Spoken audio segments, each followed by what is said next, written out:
The deafening silence of Quinn Reddington's spurs echoed through the saloon as he entered. His weathered face, a canvas of unspoken grief that seemed to darken the room more than any storm cloud ever could. The year was 1878, and Whispering Pines, Colorado was just another dusty outpost on the expanding frontier, a place where men came to forget or be forgotten.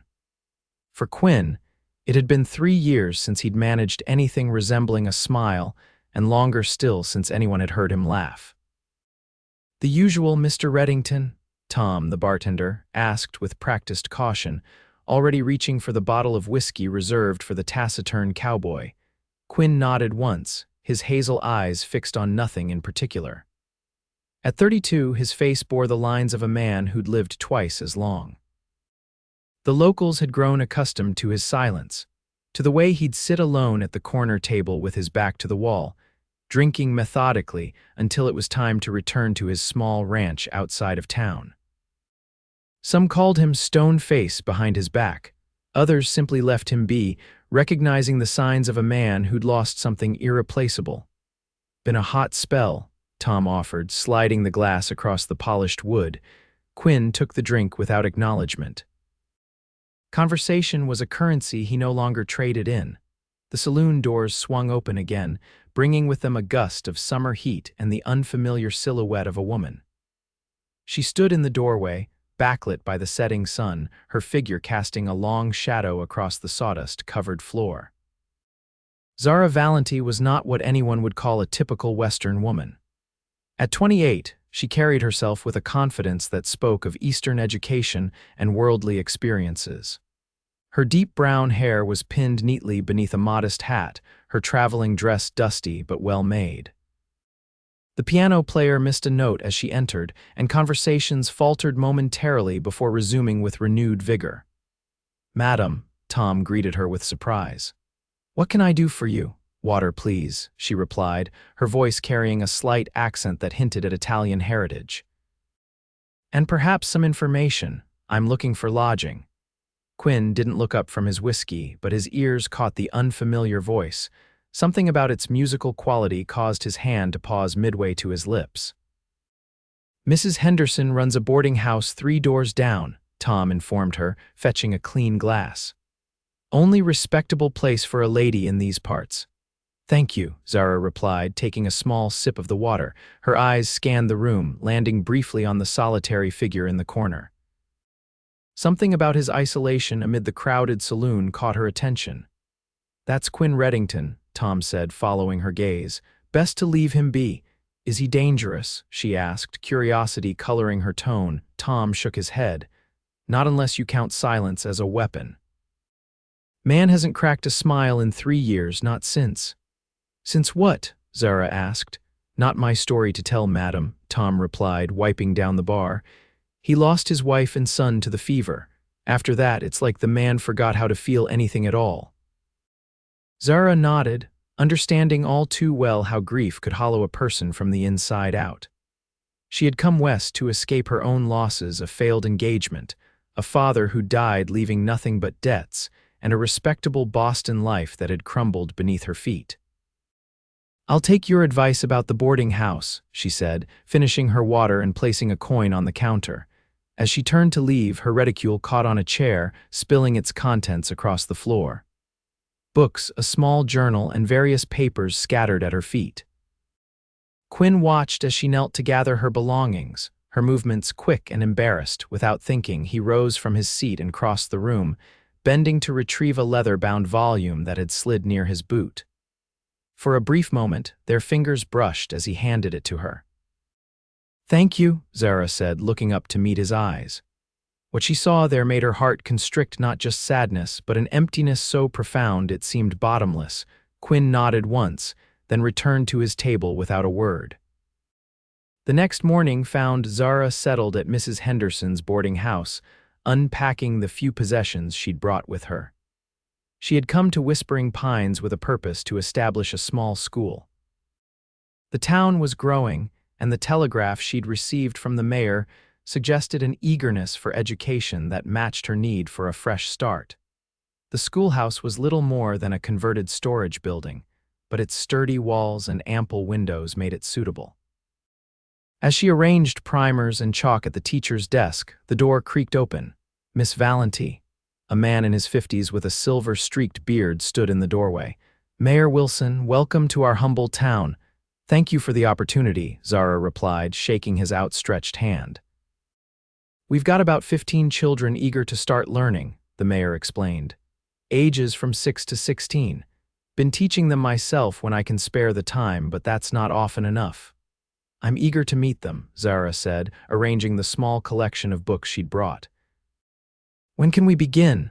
"Monday next would be ideal. Gives us time to spread the word." He paused, surveying her work. "You'll need more supplies. Quinn Reddington's making a supply run to Denver tomorrow. He could fetch what you need." Zara's eyebrows rose at the mention of the silent cowboy. "Would he be willing?" Mayor Wilson chuckled. "He doesn't talk much, but he's reliable. His ranch is just north of town. If you catch him before sundown, he'll add your list to his." With directions in hand, Zara found herself following a narrow dirt road that meandered through scrubby pines later that afternoon.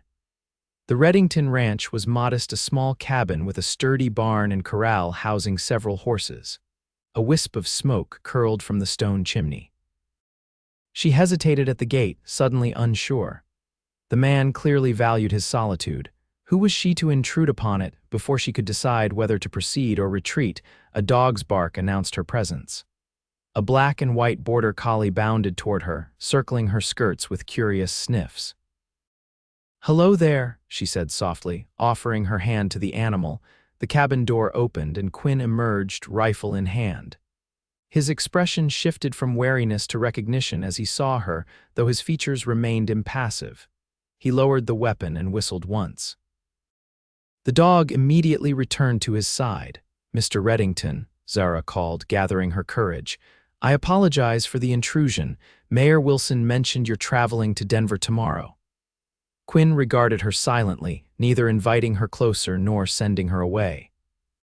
"I need supplies for the schoolhouse," she continued, holding up a carefully written list. "The mayor thought perhaps you wouldn't mind adding these items to your purchases. I have money to cover the cost, of course." Quinn stepped forward, closing half the distance between them. He extended his hand for the list, studying it briefly before folding it into his shirt pocket. He nodded once. "Thank you," Zara said, reaching into her reticule for money. "This should cover everything." Quinn accepted the bills, his calloused fingers careful not to touch hers. An awkward silence descended. Quinn made no move to return to the cabin, yet offered nothing in the way of conversation. "You have a lovely place here," Zara said, glancing around at the well-maintained property. "Very peaceful." Quinn's eyes followed her gaze, lingering on a small plot of land behind the cabin. Even from this distance, Zara could make out 2 wooden crosses standing sentinel beneath an ancient pine. Understanding crashed over her like a cold wave.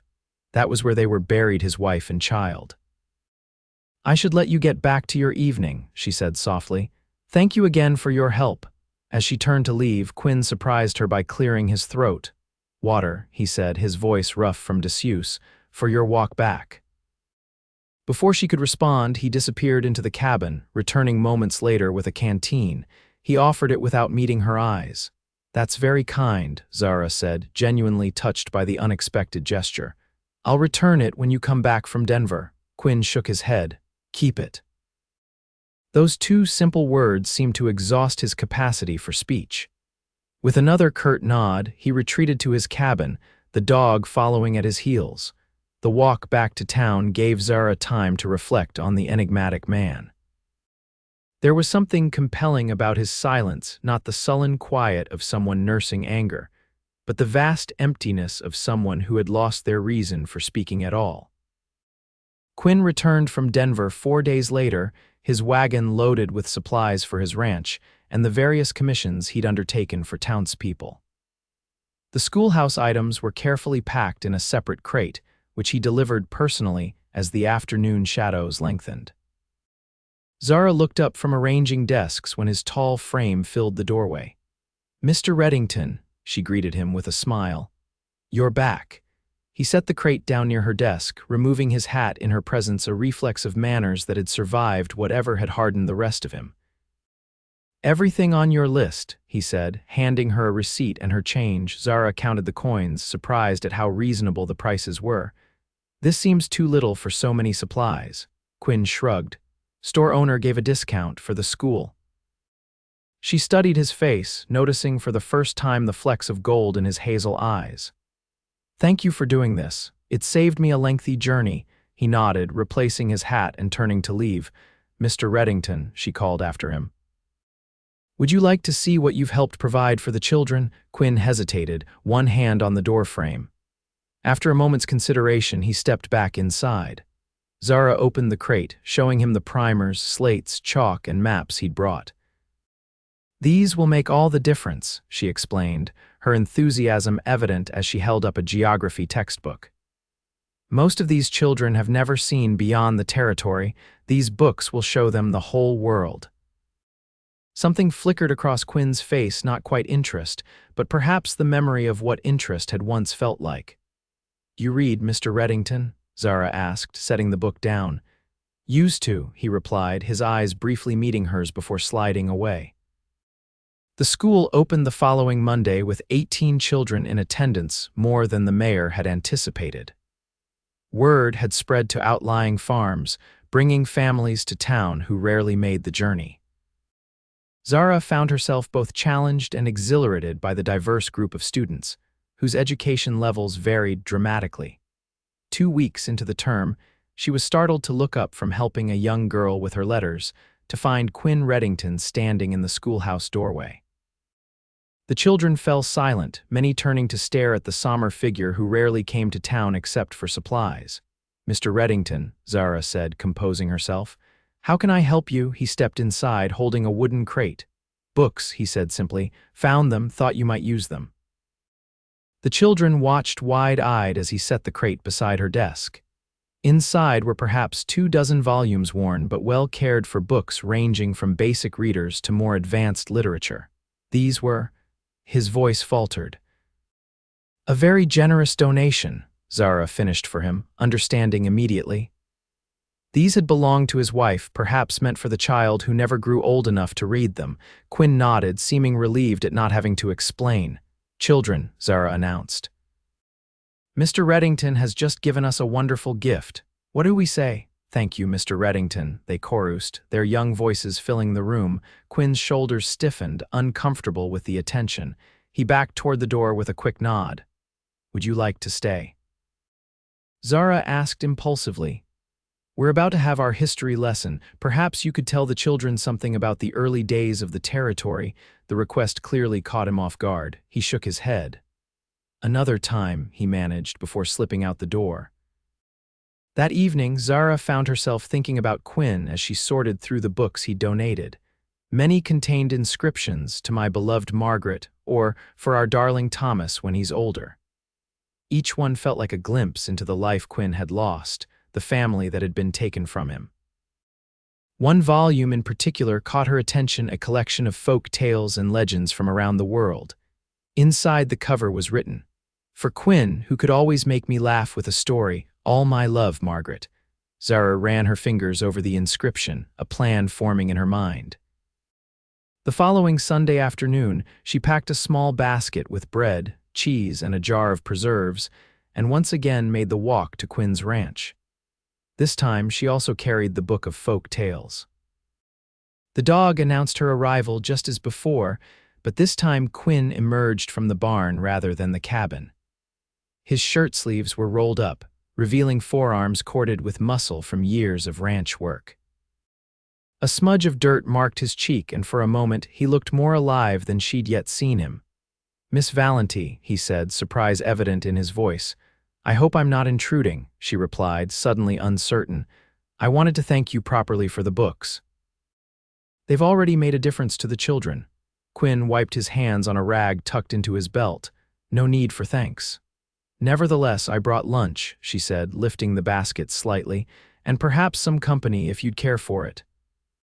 Quinn looked from the basket to her face, confusion evident in his expression. It had been so long since anyone had sought out his company for its own sake. "I was about to finish in the barn," he said finally, "but after." "I can wait," Zara offered. Quinn nodded, disappearing back into the barn. Zara took the opportunity to explore the immediate surroundings, keeping a respectful distance from the small gravesite. The cabin was well built, with a small garden plot that showed signs of recent care. A few late summer vegetables were still growing among the turning leaves. When Quinn emerged again, he'd washed up and changed his shirt. He led her to a rough-hewn table beneath a cottonwood tree where they could enjoy the mild autumn air. "This is lovely," Zara commented, unpacking the basket. "Do you take all your meals out here when weather permits?" Quinn shook his head. "Been a while," he admitted. They ate mostly in silence, but it was a more comfortable quiet than before. Quinn ate methodically, with the appreciation of someone who cooks for himself and rarely experiences variety. "The preserves are wonderful," Zara said, spreading more on a piece of bread. "Mrs. Henderson made them from wild berries." "Margaret made good preserves," Quinn said suddenly, then looked surprised at his own words as if the memory had escaped without permission. Zara seized the opening. "I imagine she was very talented." Quinn studied his plate. "She was everything. Would you tell me about her?" Zara asked gently. Quinn was silent for so long that Zara thought he wouldn't answer. When he finally spoke, his voice was low but steady. "She came from back east, Pennsylvania. Her father was a doctor who moved west for his health. She wasn't meant for this life, but she embraced it, learned everything: cooking, gardening, even helped with calving." A ghost of warmth entered his eyes. "She sang all the time, even when there was no reason to be happy. She found one." "She sounds remarkable," Zara said softly. "She was. Thomas was like her, always laughing." "How old was he?" Zara asked, careful to keep her tone conversational, 4 when the fever took them. "Almost 5. Quinn's hands tightened on his cup. "I was in Denver when they fell ill. Came back to find them." He trailed off, the memory too painful to articulate. "I'm so sorry, Quinn," Zara said, using his first name without thinking. He looked up at her use of his name, something shifting in his expression. "Been 3 years. People say time heals." "People say many things," Zara replied. "Grief doesn't follow rules or schedules." Quinn's gaze lingered on her face. "You speak like someone who knows." "My father died last year," she explained. "We lost everything: our home, our position in society. The man I was engaged to decided a penniless wife wasn't to his taste after all." "His loss," Quinn said simply. The unexpected compliment brought color to Zara's cheeks. "Thank you. I came west because it seemed like a place where what you can do matters more than who you were." Quinn nodded. "It can be." As they finished their meal, Zara produced the book of folk tales. "I found this among the volumes you donated. The inscription, it made me think you might miss stories." Quinn took the book, his fingers tracing the familiar binding. "Margaret read from this every night." "Would you mind if I read something from it now?" Zara asked. Quinn looked uncertain but nodded.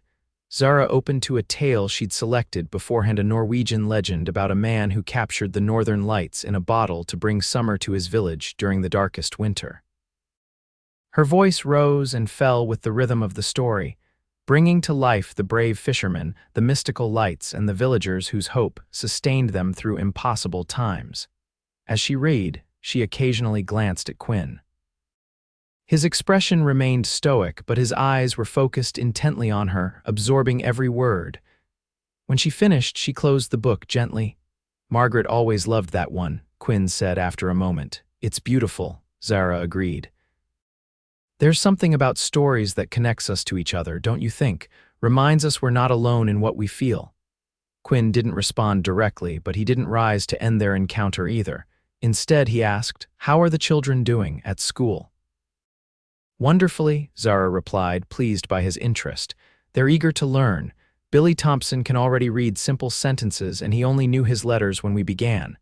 "His father will be proud," Quinn said. "Jim Thompson's a good man, works harder than most." They talked for another hour, or rather, Zara talked and Quinn occasionally contributed a thought or observation.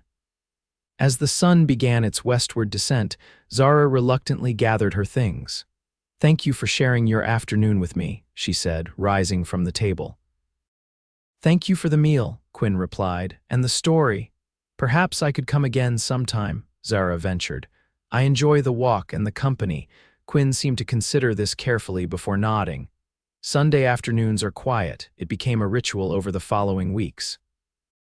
Each Sunday after church, Zara would walk to Quinn's ranch with a basket and a book. Sometimes they would sit beneath the cottonwood. Other times, when the weather turned cooler, they would sit by the fire in his small but tidy cabin. Quinn began to speak more, sharing pieces of his life before the tragedy, how he'd come west as a young man, worked cattle drives before saving enough to buy his own land, met Margaret when her father treated him for a broken arm after a fall from a horse. In turn, Zara told him about her childhood in Boston, her father's work as a professor of literature, and her own dreams of bringing education to places that needed it most. "You're good with the children," Quinn observed one Sunday in late October as they walked along the creek that bordered his property. "They talk about you in town." "Do they?" Zara asked, surprised. "What do they say, that you listen?" "That you don't treat them like they're simple because they're country-raised. Every child deserves to be taken seriously," Zara replied, stooping to examine a late-blooming wildflower. "They have such wonderful minds." Quinn watched her, something warming in his gaze. "Margaret would have liked you." The words, simple as they were, felt like a profound compliment. "I think I would have liked her very much," Zara replied. As autumn deepened toward winter, the town began preparations for Thanksgiving. The school would present a small pageant, with the children performing recitations and songs for their parents and the community. "You should come," Zara told Quinn as they sat by his fire one Sunday, snow falling gently outside the windows. "The children have worked so hard." Quinn shook his head. "Not much for gatherings." "I understand," Zara said, trying to hide her disappointment. "But if you change your mind, there will be a place for you." That Sunday, instead of reading from one of Margaret's books, Zara told a story of her own, a tale her Italian grandmother had passed down about a farmer whose grief had turned him to stone, and the village girl whose persistent kindness gradually restored him to life. "The villagers had given up on him," she said, her eyes fixed on the dancing flames rather than on Quinn's face. "They said he was lost to his sorrow forever. But the girl understood something they didn't. That grief isn't the absence of love, but the presence of it with nowhere to go." She continued the tale, describing how the girl brought the farmer a flower each day, speaking to him as if he could answer, even when he never did. How eventually, after a full turning of the seasons, she brought him not a flower but a seed. This time, she told him, "You must plant it yourself. If you do, I promise it will grow into something you've never seen before." The farmer, who had not moved in a year except to eat the food she brought, found his curiosity stronger than his grief. He planted the seed. Zara's voice softened. "From that seed grew a tree with silver leaves that sang when the wind blew through them." The sound reminded the farmer of his wife's laughter. For the first time since her death, he smiled. She looked up then to find Quinn watching her intently. Did the farmer and the girl fall in love? He asked, his voice barely audible above the crackling fire. Zara's heart skipped. "The story doesn't say. My grandmother always told me that was for me to decide." "What did you decide?" Quinn asked. "I think," Zara said carefully, "that love finds its own time. That it can grow even in the hardest ground if given enough patience and care." Quinn was silent for a long moment. Then, so subtly she might have imagined it, one corner of his mouth lifted in the ghost of a smile. The night of the Thanksgiving pageant arrived with a fresh dusting of snow that transformed Whispering Pines into a scene from a Christmas card. The schoolhouse was decorated with paper chains and pine boughs, and nearly every family in town had crowded into the small building to watch their children perform. Zara, dressed in her best navy blue dress with a cameo at her throat, directed the children through their recitations and songs. The pride she felt watching her students showcase their learning brought tears to her eyes more than once during the evening. As the final song concluded and the audience applauded enthusiastically, Zara happened to glance toward the back of the room. There, standing just inside the door, was Quinn. He wore a clean black coat, his hair neatly combed, his hat held respectfully in his hands. Their eyes met across the crowded room, and for the first time since she'd known him, Quinn Reddington smiled a real smile that reached his eyes and transformed his face completely. After the performance, as parents congratulated their children and enjoyed the refreshments provided by the town's ladies, Quinn made his way toward her. "They did well," he said simply. "You should be proud." "I am," Zara replied, her heart racing at his unexpected presence. "I'm so glad you came." "Your story," Quinn said, his voice low so others wouldn't hear, "the one about the farmer, I kept thinking about it." "Did you?" Zara asked, suddenly breathless. "Been stoned for too long," he admitted. "Watching those kids tonight, hearing them sing. I thought Margaret would want me to be here, to live again." The vulnerability in his admission moved her deeply. "I think she would." Mayor Wilson approached them then, breaking the moment. "Miss Valenti, a triumph, and Quinn Reddington, as I live and breathe. Didn't expect to see you here tonight." "Came to support the school," Quinn replied, straightening his shoulders. "Well, we're glad of it," the mayor said heartily. "Say we could use your help with the Christmas festival next month. Need someone to play Santa Claus for the little ones." Quinn looked momentarily panicked at the suggestion. "Don't think I'd fit the part." "Nonsense. Bit of padding, a white beard the children would never know," the mayor insisted. "I think Mr. Reddington might prefer a less prominent role," Zara intervened, seeing Quinn's discomfort. "Perhaps he could help with the sleigh rides instead." "Perfect," the mayor exclaimed. "Your team of Belgians would be ideal, Quinn. What do you say?" Quinn glanced at Zara, then back to the mayor. "I could do that." After the mayor moved on, Quinn turned to Zara. "Thank you." "You're not ready to be Santa Claus," she said with a gentle smile. "I understand. But sleigh rides," he said, a hint of amusement in his eyes, "those I can manage." The Christmas festival transformed Whispering Pines. Storefronts were decorated with greenery and ribbons, and a massive pine tree stood in the town square, festooned with handmade ornaments and candles to be lit on Christmas Eve. True to his word, Quinn brought his team of magnificent Belgian draft horses to pull a large sleigh through the snowy streets. Children lined up for rides, their excitement infectious as the sleigh glided smoothly over the packed snow, bells jingling from the harnesses. Zara, helping children on and off the sleigh, couldn't help but notice the change in Quinn. He wasn't exactly jovial, but there was a quiet contentment about him as he guided the horses with expert hands. Once, when a little girl presented him with a candy cane, she even saw him wink in thanks. "You're a natural with the sleigh," Zara told him during a brief lull in passengers. "Horses are easy," Quinn replied. "People are harder." "You're doing fine with them too," she assured him. The last ride of the evening was reserved for adults.